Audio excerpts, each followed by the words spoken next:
แม่นชื่อแต่ละ80บ่แม่นซื้อแต่น้ำ80ทั้งน้องน้ำนี่บ่ล่ะสิพ่อบ่อันมือย่อแขนย่อคนนี่ยังอยู่บ่โดยบุญเบาเตียงให้มาเตียงเพิ่นมอบเนาะ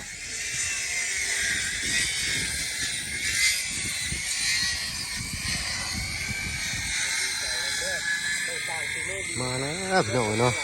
รอบเที่ยงพี่น้องเนาะไว้ว่าฟ้าแลบพี่น้องเนาะวิธีการต่อไม้สร้างกันพี่น้องเนาะมีศิลปะขนาดเลยเนาะเอาแบบประกบเข้ากันเลยก็แบบเนียบเลยเนาะเท่าปักละสบายดีปักละสบายดีน้องน้ำพี่น้องเนาะตอนเที่ยงพี่น้องแดดเนาะ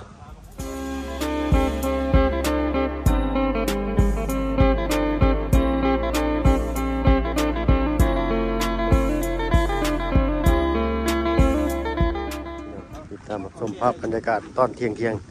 ข้างบ้านของน้องน้ำเป็นพี่น้องเนาะน้องน้ำเฮือนงามสบายดีน้องน้ำโดยสบายดีเนาะกินข้าวกินน้ำเนาะบ่อยละกินแล้วได้ยังกินข้าวมื้อเช้านี่ก็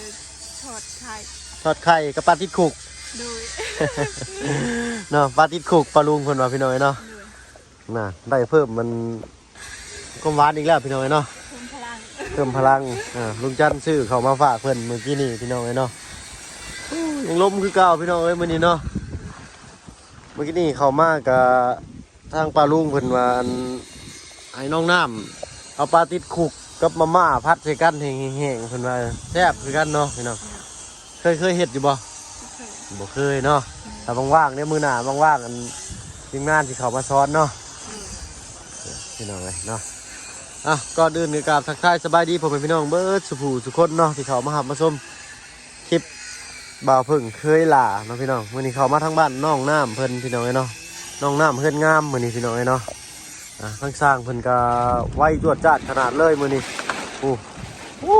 อันนี้ก็ไปสิปิวไปมือใดพี่น้องเนาะมันยังแดดอยู่พี่น้องเนาะเดี๋ยวขึ้นอันโค้งขึ้นยังแล้วเพิ่นก็สิเอาออกอยู่ดอกอันนี้เนาะพี่น้องพอบังแดดช่วงหนึ่งมันแดดแห้งเนาะเป็นติดตั้งเสาเรียบร้อยพี่น้องเนาะตั้งระดับตอนนี้ไว้ขนาดเลยพี่น้องเนาะเขามา8-9 โมงนี้เลยก็มาตอนเที่ยงเรียบร้อยเพิ่นเฮ็ดพี่น้องเนาะเพิ่นเร่งมือให้เพิ่นก็ต่อไม้ต่อตอกน้องน้ำก็นั่งคอยยิ้มเปิดอยู่แล้วน้องน้ำดีใจธรรมดาเลยน้องเนาะดีใจแล้วเนาะให้สิบ่ดีใจเป็นบ่าวเพิ่นก็สิดีใจแล้วเนาะลุงจันได้ยังมาฝากสร้างเพิ่นเมื่อกี้นี่ลาบสุกลาบดิบพี่น้องเนาะทางบ่าวเพิ่นก็บ่มียังเขามาฝากมาต้อนเพิ่นพี่น้องเนาะมีแต่สิมาขอกินน้ำนี่แหละพี่น้องเนาะลุงจันก็ซื้อมาเลยถึงบ่ได้สิแกะอันนี้หิวข้าวเลยน้ำแล้วก็หัวคันพี่น้องเนาะเว้านัวหัวม่วนเด้อพี่น้องเนาะขอโทษขออภัยหลายๆเนาะตู้แม่กับตู้พ่อไปใส่ล่ะไปซื้อหมูอ๋อมาจำฮีดนี่บ่น้ำก็ตั้งชนิดพี่น้องเนาะมันจิบฮ้อนไว้ล่ะกุ๊กมี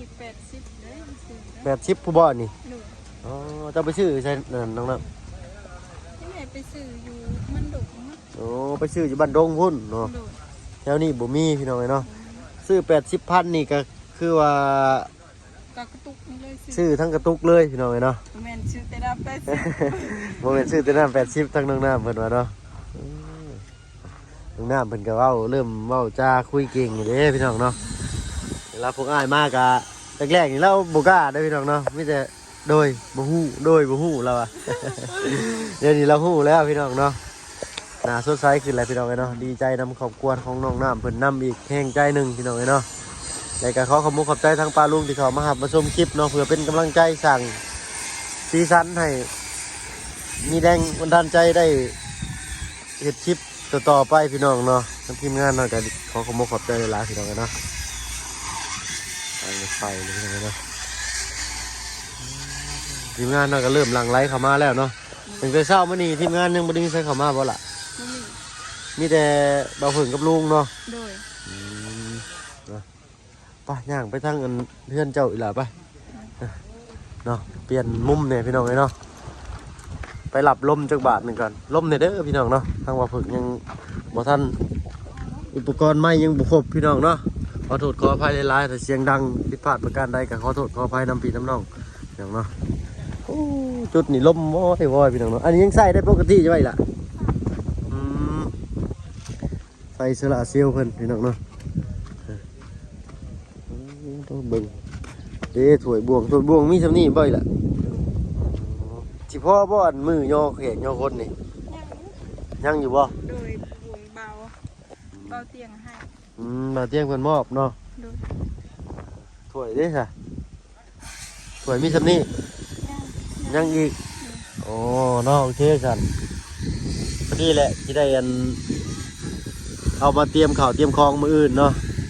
โอ้เปนอนก็ได้เปนอนนี่เย็นไหนพี่น้องเนาะเย็นมาตรงน้ำพี่น้องเนาะบอดน้องน้ำบ่นั่งลิ้นเป้นี่ขี่เป้ลิ้นนี่มันเย็นเนาะบอดอื่นก็ฮ้อนพี่น้องเนาะทางไหนก็เป็นผ้ายางมันก็ฮ้อนแน่อยู่นี่ก็เจ้าบัวเอาเสียมมาซับอีกละบันเลเด้อบัดว่างๆก็เอาเสียมหรือเอาผ้าก็ได้มาตัดต่อยันว่ามันขาดมันยังตกเสียไหมเจ็บได้ปัญญางมันยังเหยียบเจ็บเลยเนาะต้นวิกพี่น้องเนาะให้ผูกเป้ให้นี่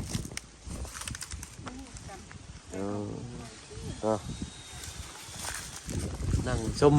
วิวสวนมันเพิ่นพี่น้องเนาะอยู่นี่เย็นได้พี่น้องเลยลมดีขนาดเลยมื้อนี้เนาะคักแต่เก่าสิเป็นป่าเนาะน้องน้ำแบบนี้เนาะเพิ่นตัดไม้ออกเบิดป่านี่แป้นเติดพี่น้องเนาะบนนี้ก็เย็นสบายอยู่พี่น้องเนาะเข้าเที่ยงนี้ได้แล้ววันนี้เนาะสบายเลยเนาะนั่งลมกับน้องน้ำจักแป๊บถึงพี่น้องเนาะขอบมุกขอบใจป้าลุงเนี่ยอีกละน้องบัดนี้เมื่อขึ้นเฮือนนี่แต่งตัวงามเด้อมีสินเนาะมีหาซื้อเอาสินจะใส่มือนะงามอยู่ได้ป้าลุงเพิ่นว่าสินเจ้าบ่หรือว่าสินตัวแม่สินตัวเองเราซื้อแล้ว2 ปีแล้ว2 ปี 3 ปีแล้วสิน3 ปีโดยโอ้พี่น้องเนาะอยู่ยงคงกระพันนาลีสินแล้วก็ได้ลมโว้ยขากะลีนี่เนาะเดี๋ยวพูดแหละไม่ตอกหอกตาเรือหรือจังใดก็สิได้เฮ็ดเตียงเนาะให้น้องน้ำเพิ่นนั่งมินแถวนี้เลยเนาะพี่น้องคันว่าบ่อยากนั่งอยู่หั่นก็ได้แต่จุดนี้มีสัญญาณได้พี่น้องเนาะนี่แถวนี้มีสัญญาณแถวนี้ที่นี่ก็มีเนาะทางนี้มีเนาะแล้วก็อยู่ทางนั้นก็มีอีกอยู่ทางคู่พี่น้องเนาะสัญญาณหายากอยู่บ้านดงนี่พี่น้องเหมือนบ้านดงบ้านสกีพีนพี่น้องเนาะขอโทษขออภัยบ้านดงนั่นบ้านดงบ้านสะแล้วนี่สิมีสัญญาณพี่น้องเนาะโอ้ลมโวยเนาะเสียงดังเนี่ยประจักษ์อันนี้เจ้าว่าป้าลุงได้ยินอยู่บ่เสียงว่าวเสียงปากเนาะเจ้าว่าบ่ได้ยินบ่จักเนาะน้องน้ำโดยลาวเนาะทางอัน FC เพิ่น FC น้องน้ำบอกว่าให้พัดปลากระป๋องใส่มาม่าเอาอันปลากระป๋องไปพัดใส่น้ำมันหน่อยนึงเนาะแล้วก็ปรุงรสตามใจเฮามักเนาะพริกนัวน้ำปลาน้ำตาลน้ำตาลใส่เข้าไปเนาะพัดแห้งๆเลยก็เอามาม่าที่ลวกแล้วลงมันลวกเสร็จมาม่าให้สุกเลยก็เอาลงมันเห็นมันสิเด็ดน้ำเลยก็เอาลงไปพัดใส่กันแห้งๆมันแซ่บเพิ่นว่ะเฮ็ดเป็นบ่ยังบ่เคยกินเป็นเห็ดบ่เป็นเนาะบ่เป็นเห็ดเพิ่นว่าพี่น้องเนาะทางนี้ส่วนมากเพิ่นสิบ่ค่อยพัดปานใดเนาะบ่ค่อยเห็นเนาะมีแต่ปิ้งแกงปีต้มเนาะส่วนพวกอาหารพัดนี่สิบ่มีบ่ค่อยเห็นพี่น้องเนาะหรือว่าบางครอบครัวก็อาจจะมีก็ได้เนาะพี่น้องเนาะเพราะว่าตอนค่ำตอนคืนเฮาก็บ่ได้เห็นน้ำเพิ่นเนาะเพิ่นกินข้าวกินนั่นกินนี่กับหยังเนาะครอบครัวอื่นเนาะโอ้ต้นกล้วยนี่สู้ชีวิตอีหลีน้องน้ำเนาะใบบ่มีเลยก็เหลือแต่หมากก็ยังสู้เนาะอันนี้ก็ต้นมะขามบ้านต้นมะขามบ้านก็ต้นหยังอีกล่ะ ไหลลงเรีย เลย ไหลลงเรียโอ้ไหลลงเรียมาคอมเนาะ มาคอมไหลลงเรียเราอะปลาลุงเพิ่นทำมาฝนบ่ตกบ่เพิ่นมาทางนั้นเนาะทางนี้ฝนยังบ่ทันตกเนาะน้องน้ำ โดย เนี่ยฝนยังบ่ทันตกเด้อปลาลุงเนาะแต่ว่าอากาศเปลี่ยนแปลงบ่อยอยู่นี่เนาะบางมื้อก็ร้อนบางมื้อก็หนาวเนาะบางมื้อก็ลมเนาะ บางมือร้อนบางมือลมบางมือมันเย็น แม่นทางนี้เนาะอากาศสิเปลี่ยนแปลงบ่อยขนาดเลย แต่ว่าฝนนี่ยังมาบ่ฮอดเนาะทางนี้เนาะ อย่าง ตูเมย์มันไปชื่ออยู่บ้านดงผู้ประจักษ์นี่ มันมีบันดงเขาไม่ได้ขายอยู่เซโกดมันขึ้น โอ้ตอขี่ยังไปนะ ที่รถจักรยืมรถจักรเสาเฮง อ๋อยืมรถจักรซาเฮงไปบ่ตอนเนี้ย โดย อืมเชโปนผู้พี่น้องเอ้ยเนาะ30 ลัก30 กว่าลักผู้ใดนี่แม่นบ่ อยู่ ประมาณ30 ป้ายพี่น้องเอ้ยเนาะระยะทางไปนั่นแต่ว่าถนนหนทางก็ดีอยู่เนาะบ่เป็นคุมบ่เป็นอย่างเป็นทางลาดยางเพราะว่าทางเส้นนี้เป็นเส้นทางเส้นหลักพี่น้องเนาะเส้นทางเลข9เนาะแต่ส่วนมากมันก็ย่านแต่รถเวียดรถใหญ่หลายทางเลข9นี่เพราะว่าทางเส้นนี้เส้นพุ่มศาสตร์อย่างหนึ่งนี่แหละเพิ่นเว้าเนาะทางประตูทางประตูบุญทวีเพิ่นว่าก็ได้เนาะแบบว่ามันต่อสะแดนเวียดเนาะลงไปฮอดสวรรค์ปักซีทางเส้นนี้แล้วก็ลงไปฮอดซิโนก็เลี้ยวขวาขึ้นเวียงก็ได้พี่น้องเนาะทางเส้นนั้นไปได้หลายทางเนาะก็เลยรถใหญ่หลายแน่เสียงเงินเพิ่นตัดไม้พี่น้องเนาะสร้างนี่ก็ไว้จวดจ้าดอีหลีใกล้แล้วน้องน้ำเว้ยอดเอาเด้ออีหล่ะ โดย จักหน่อย ดีใจเลยเนาะอดแล้วเรา ใจ อะ เลย เนาะสร้างเพิ่นเฮ็ดไว้อีหลีนี่เพราะว่าเพิ่นเล่งให้ได้เพิ่นอยากให้แล้ว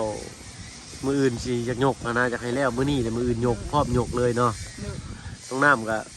ช่วยเบิ่งน้ำสร้างอะไรเนาะ โดย ขาดเรือยังน้ำในบ่เนาะซอยจะมาซอยได้แหละเนาะ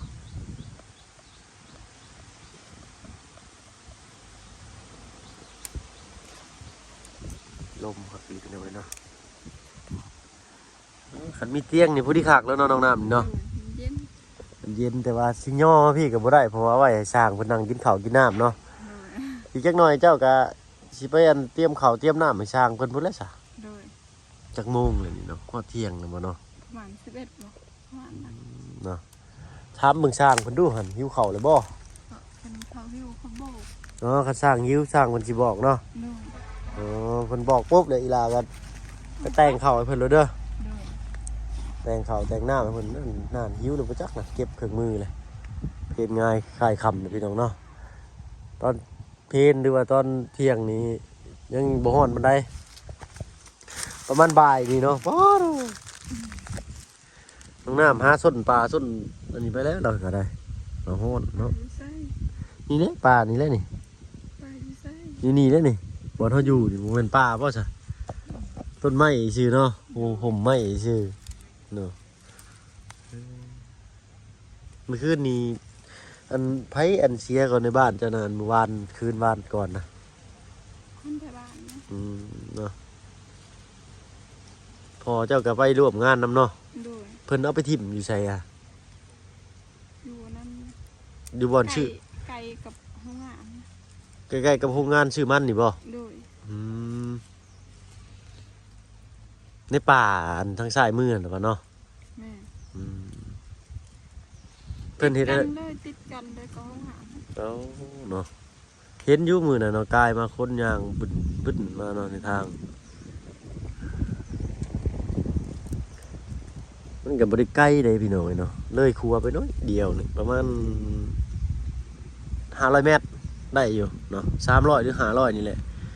ไปเห็นเลยเนาะเมื่อวานนี้ทางอันลุงจันทร์พาอันเคยหลาไปปล่อยอยู่ป่าเมื่อวานนี่น้องน้ำไหม ตัวยัง ปล่อยค่อยนี่แหละ ไปปล่อยอยู่ป่าบ้านตะนางพูเคยไปบ่อยู่บ่ ไม่เคยไป เคยได้ยินชื่ออยู่บ่บ้านตะนาง เคยอยู่แต่ไม่เคยไป บ้านอาหอพู บ้านอาโห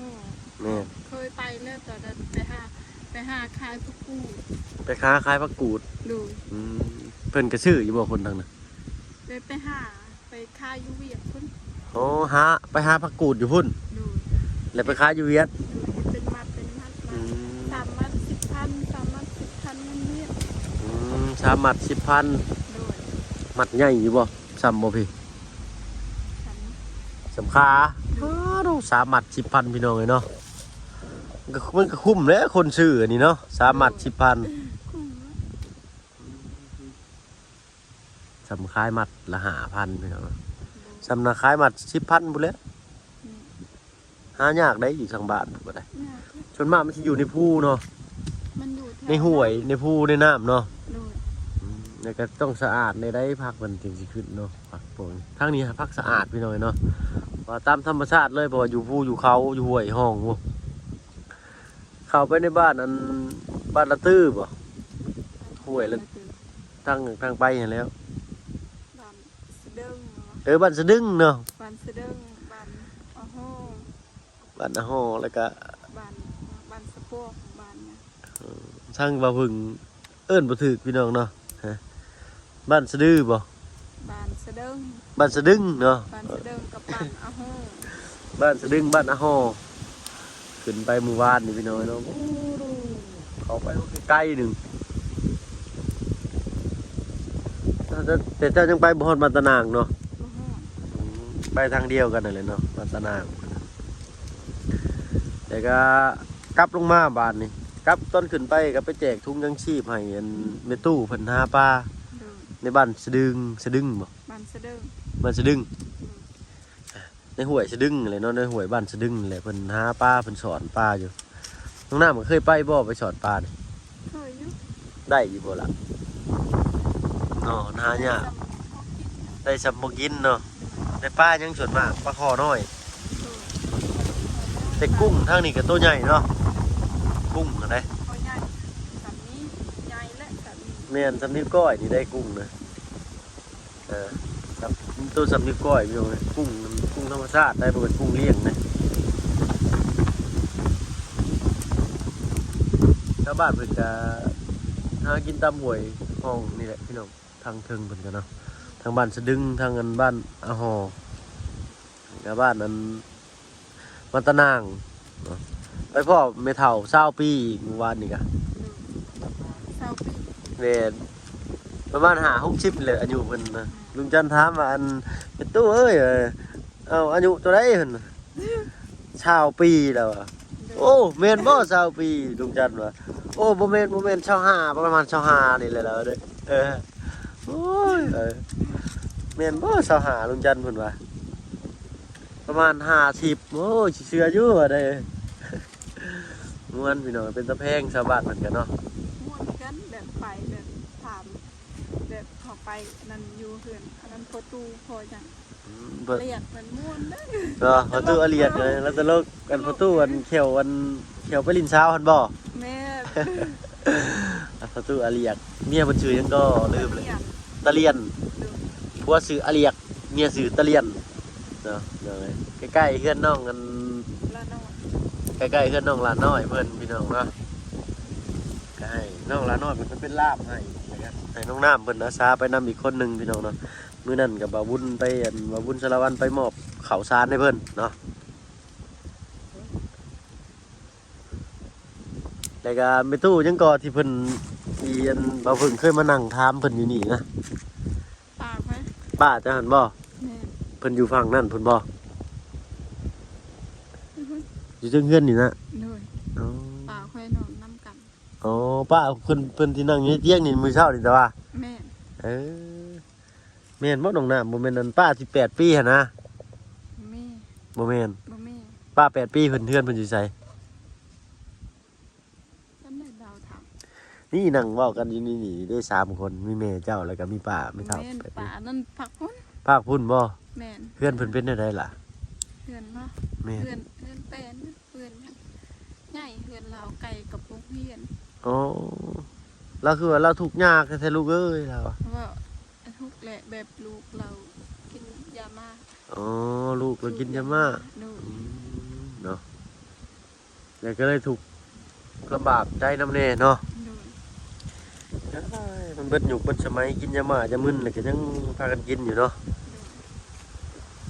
ต่างเป็นคนเอากันเนาะหลายคนก็หลายเป็นพี่น้องเลยเนาะแต่เพราะว่าปกติเพิ่นแหละตามหยุกตามสมัยเพิ่นเนาะว่าสิไปเยี่ยมเพิ่นบ่ได้ยินแนวนี้ก็บ่อยากปานใดแหละคันเห็นเพิ่นมาก็สิแจกถุงยังชีพให้เพิ่นอยู่ โดย บ่อยากกล้าเข้าไปปานใดคันว่าอันลูกเต้าเพิ่นติดมาติดกาวนี่พี่น้องเนาะบ่อยากกล้าเข้าไปปานใดเนาะเอ้ยเข้ามาไปสั่งก็ถือผ้าถือมีดแล่นมาใส่เนาะน้องน้ำ โดย เว้าบ่ได้เด้อคนเฮาเนาะ ตำรวจมาแล้วตำรวจมาแล้วแข่ง คิดว่าเขาเป็นตำรวจเขาไปว่าดึกผ้าดึกมีดใส่บ่ไหว้กันแน่นอนน้องน้ โดย ำบ่อยากกล้าเสี่ยงมาได้พี่น้องเลยเนาะจะเข้าไปเยี่ยมไปย่ำแต่ในตู้เพิ่นอยู่เนาะถ้าเพิ่นออกมาก็สิเอาถุงยังชีพให้เพิ่นอยู่พี่น้องเนาะเพราะว่าถุงยังชีพยังเหลืออยู่พี่น้องเนาะทางเงินพอหักไม่หักทั้งลุงจันทร์เพิ่นเนาะได้มอบบี้แบ่งให้มาแจกจ่ายให้พี่น้องประชาชนเฮาพี่น้องเนาะ ได้สารเรายังบ่เห็นเราเลยมารอบนี้กะมารอบก่อนก็บ่เห็นพี่น้องนะมารอบนี้ก็บ่มีหยังหลายพี่น้องเอ้ยเนาะมาดำเนินเรื่องตีนเช้าเลยก็ไต่น้ำให้ทางน้องน้ำเพิ่นให้ป้าลุง FC ทั้งหลายเพิ่นพี่น้องเนาะเพราะว่าอยากให้มันแล้วให้มันท่วงมันทันพี่น้องเนาะเพราะว่าทีมงานขึ้นมาก็จะประมาณอาทิตย์หนึงอาทิตย์น้อยๆบางคนเนาะทางเฮากับลุงจันนี่ก็สิได้หวยคืนประมาณในอาทิตย์นี้นี่ประมาณน่าจะวันเสาร์วันอาทิตย์นี่แหละสิได้กลับในโรงหนังมันย่อเฮือนจะแล้วนี่ก็สิพุ่นแหละ กลับเลย กว่าสิกลับพุ่นแหละเนาะฟังเบิ่งอีกเนาะพี่น้องเนาะว่ามีงานยังติดข้างบ่เนาะทางบ้านน้องน้ำก็เฮ็ดเตียงให้เพิ่นเรียบร้อยแล้วเนาะแต่มื้อนี้ยังบ่ได้ทันเข้าไปอยู่เนาะสิแวะเข้าไปหาน้องน้ำน้องน้องวิเนาะสิแวะเข้าไปหาน้องวิเพิ่นอยู่มื้อนี้ก็พี่น้องเนาะ ติดตามรับชมทางบ้านน้องวีอีกเทื่อหนึงพี่น้องเนาะสำหรับคลิปนี้ก็บ่มีหยังหลายพี่น้องเนาะมานั่งโอ้ลมน้องน้ำเพิ่นคือเก่ามื้อนี้เนาะเอากันกับข้าวกับน้ำมาต้อนสร้างเพิ่นทางลุงจันทร์ก็ได้เนาะถ้าเพิ่นแกะก็บ่แกะจักเทื่อพี่น้องเนาะบ่เพิ่นก็ได้ สิเมื่อปะแล้วบัดนี้น้องน้ำเอ้ยถ้าน้องน้ำมันแกะอันรับชิ้นเนี่ยสุกินยังบ่แกะอยู่ เพิ่นหิวข้าวเลยบ่เนาะโอ้ยังเนาะเอ้าสำหรับคลิปนี้บ่มีหยังหลายพี่น้องเนาะสบายดีเด้อน้องหลานเนาะ ไปเอาบ้านครับพี่น้องเลยเนาะไปบ้านนี้พี่น้องเลยเนาะกันต่าวลงไปอันทางเชโปนก่อนบ้านนี้เนาะไปบ้านน้องวิภาวดีก่อนพี่น้องเลยเนาะตอนนี้ก็ให้น้องน้ำเพิ่นนับแขกกับคนเนาะทีมงานไปแหละกำลังจะเสร็จสิ้นพี่น้องเลยเนาะติดตั้งเรียบร้อยเสาบ้านน้องน้ำเนาะน้องน้ำบ้านสวยบ้านนี้พี่น้องเลยเนาะตรงน้ำเพื่อนงามปลาลุงคนละเนาะขอบใจที่เขามาหามาชมคลิปบอกเพิ่งเนาะพี่น้องพี่น้องเนาะไปสำหรับที่นี่มีอย่างไรพี่น้องเนาะเขามาอัปเดตทางบ้านน้องน้ำคือเก่าพี่น้องเนาะขอบใจที่เขามาหามาชมสำหรับคลิปนี้ลาแล้วพี่น้องเนาะพอกันคลิปหน้าทางบ้านน้องวิภาวดีเนาะพี่น้องเลยเอาเป็นว่าสบายดีคลิปนี้เนาะ